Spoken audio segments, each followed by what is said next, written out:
Don't come back home, I'm with her. Do whatever you want with the baby. Over my husband's voice, I hear the laughter of a young woman. She must be the one he's cheating with. Jason, you're choosing to spend time with me. Obviously, I'm way better than this old lady. Plus, I don't want any babies. They're noisy and wrinkly. I don't see what's cute about them at all.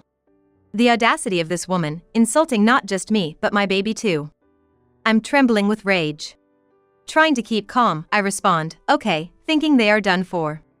Thinking you'll regret this, I muster the strength in my still weak postpartum body to stand firmly and glare at my husband. Jason, are you really okay with this? Living without me and our baby? I ask for confirmation one last time. I don't want to talk, but I need to be sure. Yeah. I even got the divorce papers. I've filled out my part. Just sign your section and consult a lawyer. I nod in understanding. Then, this is goodbye forever. I'm crying, but they are tears of relief. It's finally over. I'll never return to this house. I'm Erica Johnson, 32, currently on maternity leave from a multinational corporation. I'm still helping out with remote work, almost as much as before my leave. I spend fulfilling days taking care of my daughter and working. I never thought I'd find it easier without my husband. We met at a friend's wedding after party. Fresh from a breakup and feeling lonely, we quickly got close and married before I turned 30. Love is blind indeed. After marrying, I slowly learned about his infidelity and drinking issues. He often spent nights out drinking and partying. Even though it was within his budget, I couldn't comprehend it so early in our marriage. We're newlyweds. I want a sweet married life. I told him, fed up. His unapologetic reply was, "What are you talking about now? We used to drink and go clubbing together. You knew I liked drinking, and that I'm popular with the ladies." Indeed, he was popular. He was kind and attentive, giving expensive chocolates for birthdays and lending an ear to girls' troubles. He was nice to everyone, including men at work. He'd always get calls on his phone at home, from both men and women. He'd leave me to reply to texts, even if we were chatting or watching a movie. I wished he'd at least put his phone on silent when we were together. His constant texting was sigh-inducing. Consequently, people would say things like, "You're lucky to have such a kind husband." Which could be jealousy on my part, but I couldn't help wanting him to be kinder to me. He was always getting invitations. His once-weekly outings turned into weekend activities too. His phone was always buzzing with invites. Sometimes even from night workers asking him to accompany them. Sometimes he'd come home smelling like perfume.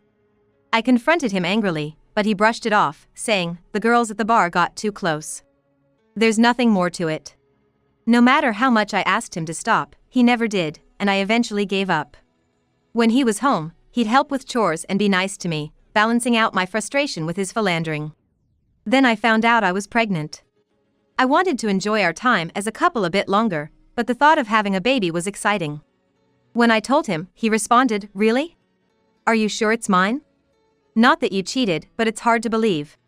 I was hoping for more excitement from him. I expected him to cheer. And what did he mean by questioning if it's his?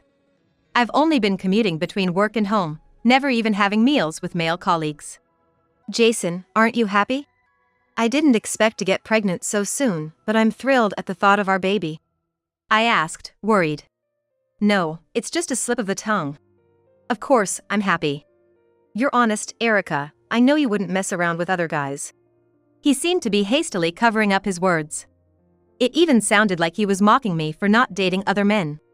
I felt distrustful of my husband's words, but I chose to take his belief in my seriousness as a positive and stopped arguing. A few days later, he seemed to accept my pregnancy, started helping more actively around the house, concerned about my health. I was grateful for his help as I couldn't move as before due to morning sickness. However, he didn't cut back on his nights out at bars and clubs. His lifestyle remained unchanged. I felt a growing gap between us, as he showed no signs of change. I had heard that women become mothers while carrying their children, but men become fathers as they raise their babies. I optimistically hoped my husband would become more family-oriented once our baby was born. I switched to remote work, allowing me to work more comfortably from home. As my morning sickness eased, I returned to my busy routine of housework and my job. But as my belly grew, my movements slowed, and there were more things I couldn't do. My husband, saying he didn't want to burden me, began going out again. It was nice to prepare just what I liked, but I really wanted to have slow conversations about our coming baby.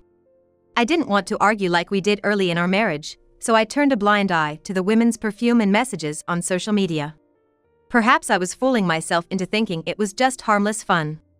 Always the optimist, I convinced myself that even if he was a playboy now, he would become a good father as our child grew. Looking back, he might have been laughing at my naivety. Maybe even messaging his affair partner right in front of me. I never thought about such things, just went on with my daily life. One day, a neighbor asked, "Lately, I've seen your husband walking with a younger sister? She dresses very young." "I don't have a sister." "That must be his sister. I'll ask him about it." I get along with my sister-in-law and often chat with her on social media. We had exchanged messages the day before, but she hadn't mentioned anything. Could my husband be cheating? I had thought he was just being sociable and playful, but maybe it was something else. Pretending to be outgoing, he might be dating someone specific. It was my first suspicion, but I couldn't shake off the anxiety that it might be true. I made several phone calls. That night, my husband returned home late as usual. Holding back my urge to confront him, I only said, "Our baby will be here soon, try to spend more time at home." I was experiencing frequent contractions and wanted his encouragement if labor started. The thought of having my alcohol-scented husband nearby was embarrassing and disheartening. He muttered, "I understand," and headed to the bathroom. As I walked to the bedroom, a warm liquid flowed around my feet. It took a moment, but I realized my water had broken. I tried to wake my husband, but he wouldn't stir from his drunken sleep. I called a taxi, crying, and went to the hospital in the middle of the night. The next morning, I saw a message from my husband on my phone, but I was in no condition to respond. I called him after safely delivering our baby that night. "Congratulations. That's great. I suddenly have a business trip tomorrow, so I can't visit. Can I ask your mom to help with things?" His response lacked any excitement about our newborn. Normally, one would visit their baby even if it's late. Exhausted, I calmed myself, looking at my peacefully sleeping daughter. My mother was rushing here to see her granddaughter, so I'd talk to her when she arrived. 4 days later, I was discharged from the hospital. My husband's responses were vague despite my daily messages, so I assumed he was busy with work and social commitments. I asked my mom to pick me up and went home. The concierge congratulated me on my childbirth as I showed off my daughter. As I opened the door to my home, I heard a sweet female voice inside. I almost dropped my baby in shock. Seeing my mom's face, I could tell she was pale with shock. "Jason, I'm home." "What are you doing?" "No need to ask, I can see for myself," I said, flinging open the bedroom door. My husband and his mistress jumped in surprise.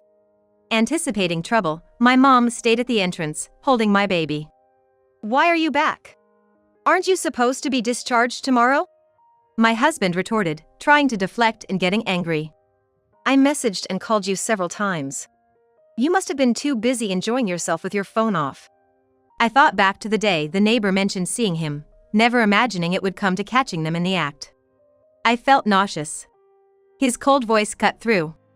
"Don't come back home, I'm with her. Do whatever you want with the baby." Overlapping his voice, I could hear a young woman's laughter. It was the voice of his mistress. "Jason, you're choosing to spend time with me. Obviously, I'm way better than this old lady. Plus, I don't want any babies. They're noisy and wrinkly. I don't see what's cute about them at all." The nerve of this woman, insulting not just me but my baby too. I was shaking with anger. Trying to keep calm, I respond, "Okay," thinking they are done for. Thinking you'll regret this, I struggled to stand firmly and glare at my husband, my body still weak from childbirth. "Jason, are you really okay with this? Living without me and our child?" I needed one last confirmation. I didn't want to talk, but it was necessary to be sure. "Yeah. I even got the divorce papers. I've filled out my part. Just sign your section and consult a lawyer." I nodded in understanding. "Then, this is goodbye forever." I was crying, but they were tears of relief. It was finally over.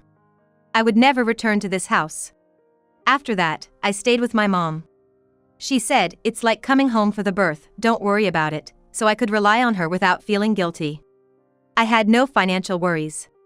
My salary from the company was more than enough, allowing me to take a comfortable maternity leave. My dad was also planning to come soon to see his grandchild. My parents usually live overseas and stay in this house in the States when they have business here. Gradually getting used to taking care of the baby and feeling better, I started the divorce proceedings.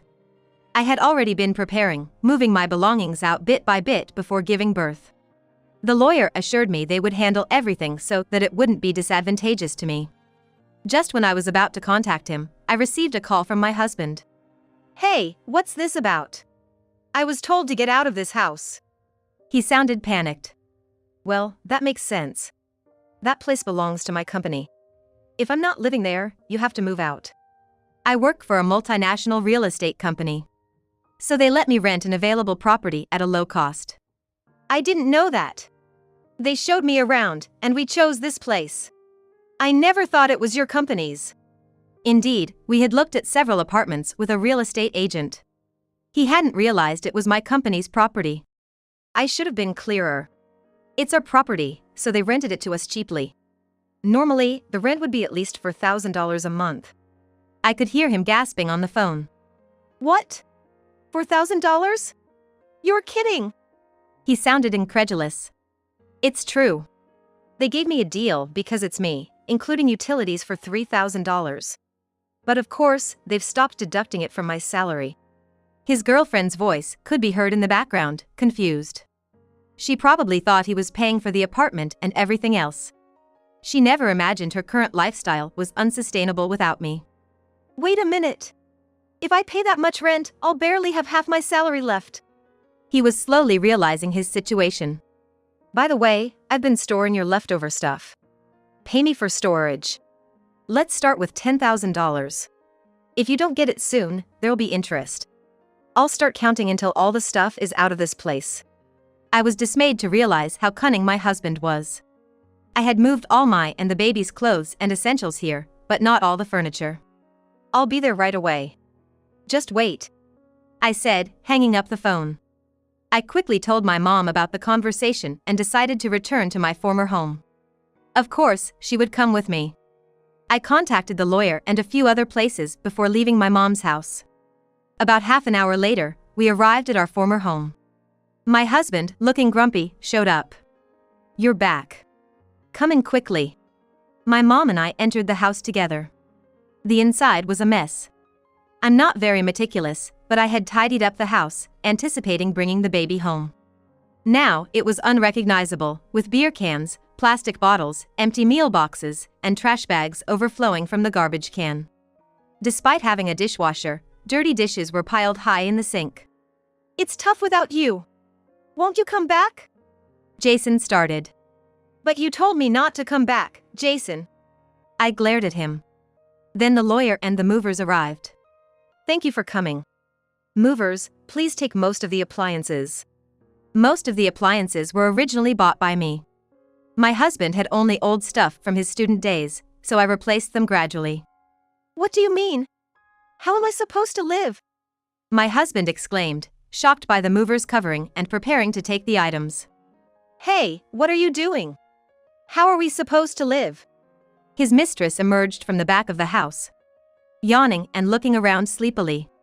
"Well, I bought most of the things here. Jason just contributed to the living expenses, the rest he spent as he pleased. So, if I take these, you'll have to get your own," I said with a smile to his mistress. "The lawyer will explain the details. If I take care of my daughter, Jason will need to pay child support. So, Jason, you will be asked for child support. And about the storage fee for these appliances you mentioned on the phone, since you were using them, we'll call it even." Their faces drained of color at his words.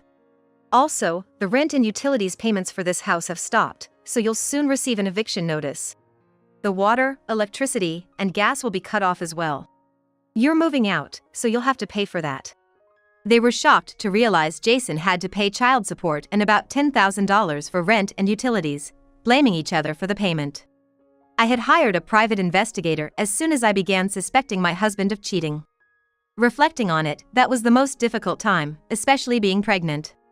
The shock was terrifying. It might even have caused my water to break. I didn't have time to investigate myself, so while in the hospital for childbirth, I called the concierge and asked about my husband.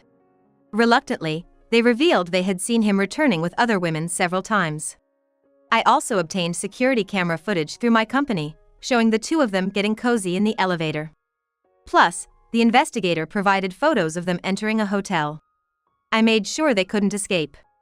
I had been waiting for the right moment to confront my husband, and since he showed his true colors, I decided to deal with them calmly and thoroughly, like today. As my belongings were moved out and Jason and his mistress argued loudly, I sat on the sofa, which would be moved last. Suddenly, the door burst open and a large figure collided with Jason, sending him flying across the room. We were all stunned when he was thrown again. What's going on? Jason stood up, just as this large figure, my father, started shouting loudly. Then my brother entered. Both my father and brother are tall and well-built, almost bear-like. My biological father died in a traffic accident shortly after I was born. My mom, while working hard in real estate, met my current father, a former American football player. They started dating when he flirted with her, and they remarried when I was in middle school. I initially struggled to bond with him, but seeing how much he cared for my mom, I fully supported their marriage. Thus, I have a half-brother. I was happily surprised to see my father and brother since I hadn't seen them since I got married. When my father and brother, with their faces red with anger, started yelling, the intimidation was immense. My husband lost all color in his face, sweating profusely and trembling while listening to them. His mistress tried to sneak out of the house but was caught and brought back by my mother. My husband couldn't get a word in against their yelling. Then my in-laws arrived. Yes, before coming here, I had contacted the lawyer, the movers, and my in-laws. They were unaware of the situation and had been looking forward to seeing their grandchild. When they learned about their son's actions, the joy of meeting their grandchild vanished, replaced by fury. Jason, what on earth are you doing?